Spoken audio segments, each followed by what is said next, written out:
What's up, guys? It's Caliber here. Ariel. And I'm Moser. Damn, that was a long Alright, clap. so, this, I've been actually, I was kind of excited to do a review on this. Kind of already did a review on the tank, but I'm just going to give you a little update. The flavor is fucking amazing, so it's going to be a 7 out of 10 for the tank. The mod, I did have one issue with it, and that was if I pressed the button really lightly, it didn't fire half the time. I've been pressing the button a lot harder, kind of get like a fucking mad grip on it, just pressing the button as hard as I can. Haven't had that issue since.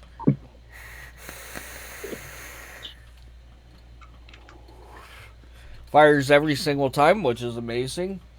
Battery life on the mod is absolutely fantastic. I can get a day to a day and a half on a single charge. And the weight of the mod, it's when you have the tank on it, this big monstrosity here, most of the weight actually comes from the tank itself and not actually the batteries. The mod's relatively light even with batteries in it. I wish I had a scale so I could weigh it for you guys to give you a general idea of how much it actually weighs, but I don't have a scale yet. Right now I'm working on trying to get some calipers so I can start measuring some tanks and shit. But the paint, I know I did a video, I believe I did a video talking about the paint, how it wasn't that good and everything. Aside from those few scratches, I've been a little rough with it, and it hasn't scratched up anymore.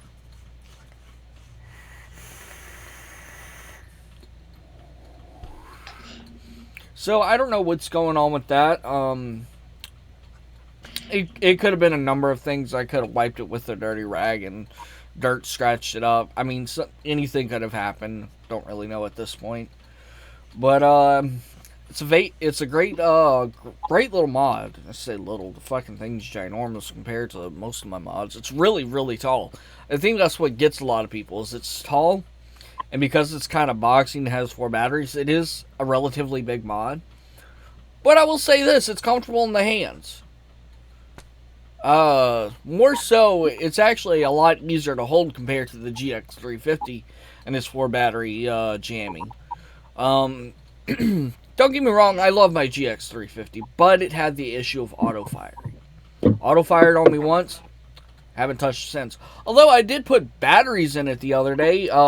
It came up with the smoke thing, but I couldn't get it to turn on. That's probably a good thing. That is definitely probably a good thing that it doesn't want to turn on. So, but no, going Mean back that to there would be wrong with the motherboard in it. yeah, the chipsets, Smog chipsets absolutely suck. The Alien sucked. The GX350 sucked. Predator worked for me for about a month and a half, and then the motherboard cut out on me. Yeah.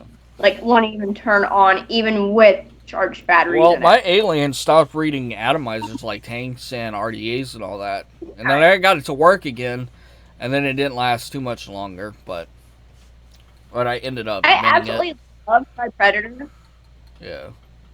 but I like the one that I'm with right now. Yeah. Speaking of the had Predator also had auto firing issues because of the way it was designed. Yeah.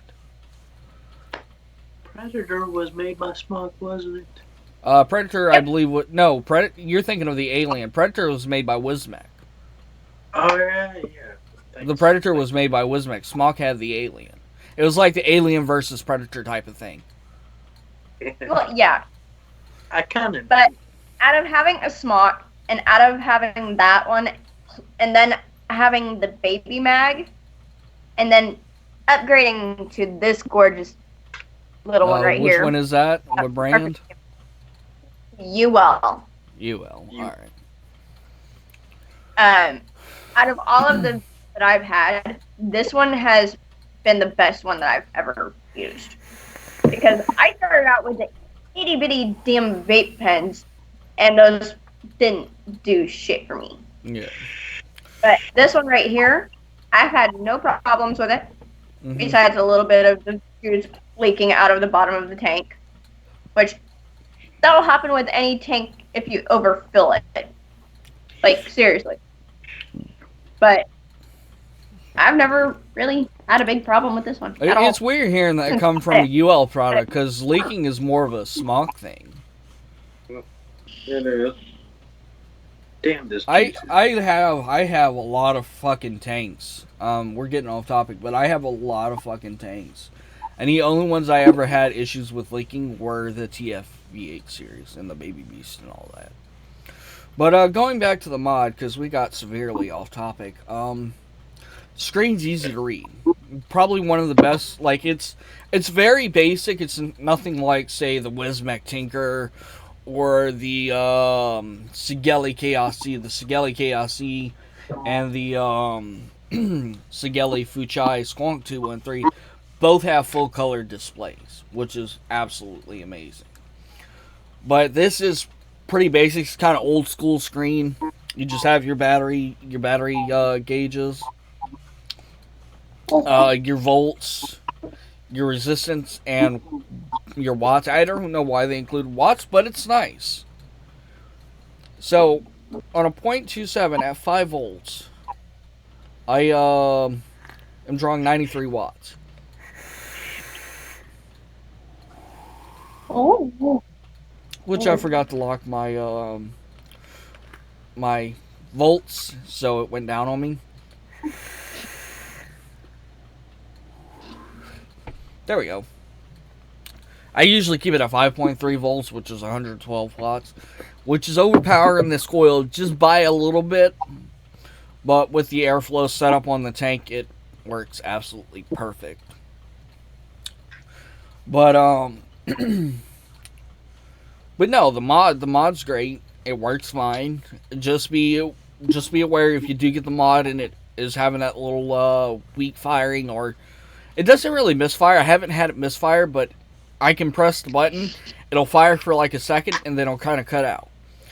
If it does that, just press the button a little bit harder. I talked to two of my friends. They had the same issue, and my other friend, the second friend that I asked that had that issue, he said, "Yeah, you gotta kind of monkey down on the button, get like a gorilla grip on that button, and it works fine." I haven't had it do that since.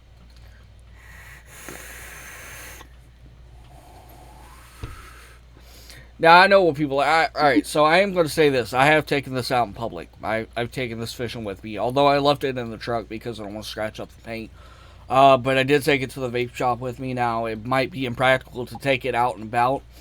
But with the juice capacity in the tank, I personally love that. The juice capacity, 18 milliliters. And it takes like 2 or 3 hours before I have to fill up again. And that's chain vaping. Sometimes even longer than that. And with the battery life, it's really good all-day vape. Some people say it's way too big. Well, I like big mods, so. Even though I have fucking girly hands. So. There's nothing wrong with having girly hands. No, my hands are relatively small for me being a male. But, no, the mod's comfortable to hold. It's a decent size, a decent weight. What would I rate the mod? I'd rate the mod a 6.5 out of 10. It could be a lot better. They could fix that button issue. But a 6.5 to 7 is about where I'd put it. It's no higher than a 7.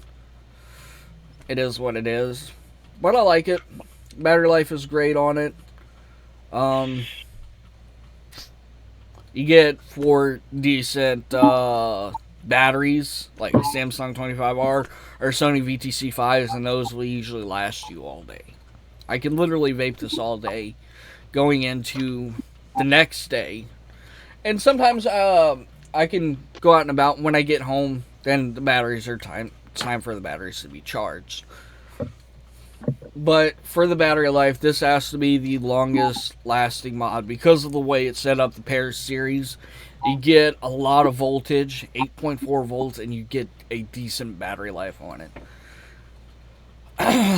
Would I recommend this to a beginner? No.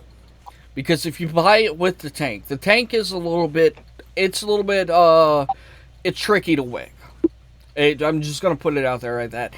And if you're not used to building on postless, then this is definitely not the tank for you.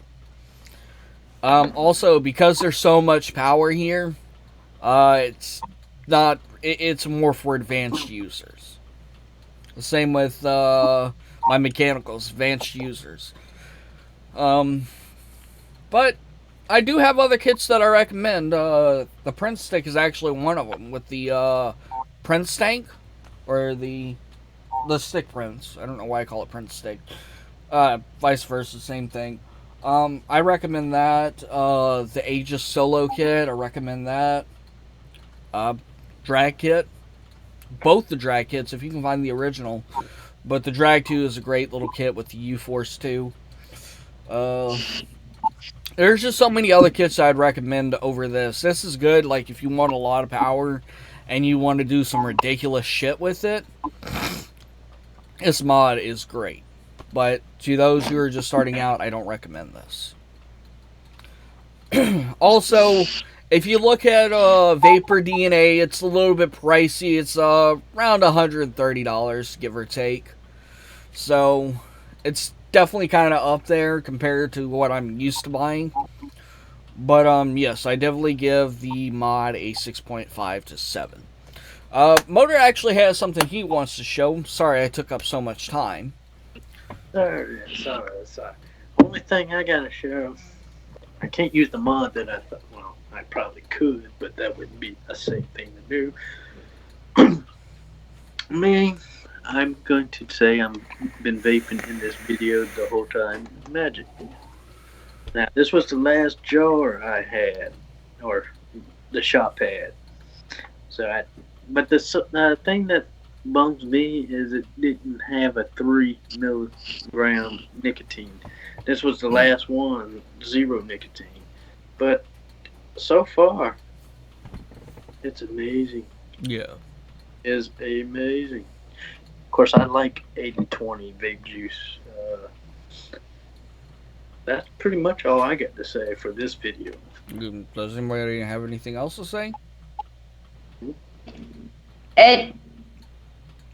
You had also figured out why you were having issues with Oh, we already did a juice. video. Yeah, we did a video on that. But yeah, There's no. another thing about juice. Oh, If it's clear, it doesn't ruin the coils as much. Oh. But if it's darker, yeah. the faster the coil will go. Yeah, the dye. Alright, And so the sooner you'll the dark. Alright, so this is how this works. The darker the juice is, it'll wreck your coils a lot faster. And the sweeter the juice is, so if it uses a lot of sugar in it, that'll also wreck your coils a lot faster because the juice crystallizes, and then you burn your cotton. It's not good. Tastes good, but in the long run, it's not good for your cotton. And if you're a chain vapor, then you're burning coils out a lot faster than what you normally would. But that's pretty much it. Anyways, guys, if you enjoyed the video, leave a like down below. Don't forget to comment, share, and subscribe. Don't forget to hit that notification bell to be alerted when we upload new videos. Anyways, guys, this is Rebel Vapors signing out.